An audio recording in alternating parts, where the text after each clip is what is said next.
Iran தாக்குதல்ல இந்திய மாலுமி உயிரிழந்திருப்பதாக அறிவிப்பு வெளியாகி இருக்கிறது. அண்மை செய்தியாக பார்த்து வருகிறோம்.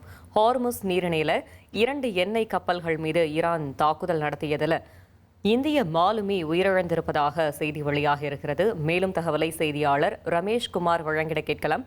ரமேஷ்குமார், இது குறித்தான முழு விவரங்கள்.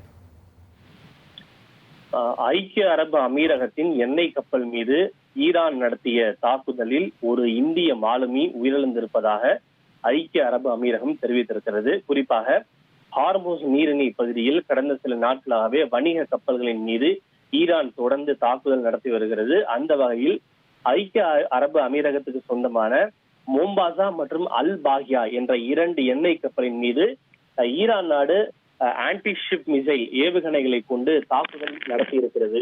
குறிப்பாக ஒமான் நாட்டு கடல் எல்லைக்குள் ஹார்முஸ் நீரிணையின் தெற்கு பகுதியில் சென்று கொண்டிருந்த இந்த 2 கப்பல்களின் மீது ஈரான் தாக்குதல் நடத்தி இருப்பதாக கூறப்படுகிறது. ஈரான் நடத்திய இந்த தாக்குதலில் மோம்பாசா கப்பலில் இருந்த இந்திய குழுவை சேர்ந்த ஒரு மாலுமி உயிரிழந்திருக்கிறார். மேலும் இதில் 8 பேர் காயமடைந்திருக்கிறார்கள். அதில் 4 பேர் தீவிர காயமடைந்திருப்பதாக தெரிவிக்கப்பட்டிருக்கிறது. காயமடைந்தவர்களில் 6 பேர் இந்தியாவை சேர்ந்தவர்கள், 2 பேர் உக்ரைன் நாட்டை சார்ந்தவர்கள் என்பதும் தெரிய வந்திருக்கிறது. ஐக்கிய அரபு அமீரக கப்பலின் மீது ஈரான் நடத்தி இருக்கக்கூடிய இந்த தாக்குதலுக்கு ஐக்கிய அரபு அமீரகம் தன்னுடைய கடுமையான கண்டனத்தை பதிவு செய்திருக்கிறது.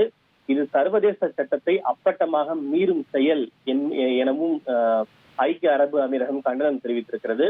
பதற்றத்தை அதிகரிக்கக்கூடிய இந்த செயலுக்கு பதிலடி கொடுக்கவும் தனது இறையாண்மை, பாதுகாப்பு, ஸ்திரத்தன்மை மற்றும் தேசிய நலன்களை பாதுகாக்கும் வகையில் தனது பிரதேசம், மக்கள் மற்றும் அங்கு வசிப்பவர்களை பாதுகாக்க தேவையான அனைத்து நடவடிக்கைகளையும் ஐக்கிய அரபு அமீரகம் மேற்கொள்ள முழு உரிமையை கொண்டிருப்பதாக தெரிவிக்கப்பட்டிருக்கிறது.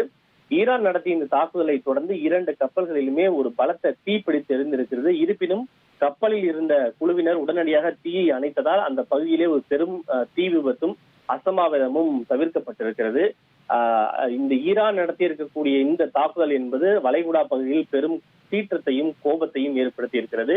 இதற்கு நிச்சயமாக அமெரிக்காவோடு இணைந்து வளைகுடா நாடுகள் ஈரான் மீது மிக கடுமையான தாக்குதலை நடத்தும் என்று எதிர்பார்க்கப்படுகிறது. தகவல்களுக்கு நன்றி ரமேஷ்குமார். இனி செல்லும் இடமெல்லாம் செய்தி. தந்தை டிவியின் வாட்ஸ்அப் சேனலை ஃபாலோ பண்ணினா செல்லருக்கும் இடமெல்லாம் செய்தி. இதோ QR கோட் இப்பவே ஸ்கேன் பண்ணுங்க, ஃபாலோ பண்ணுங்க.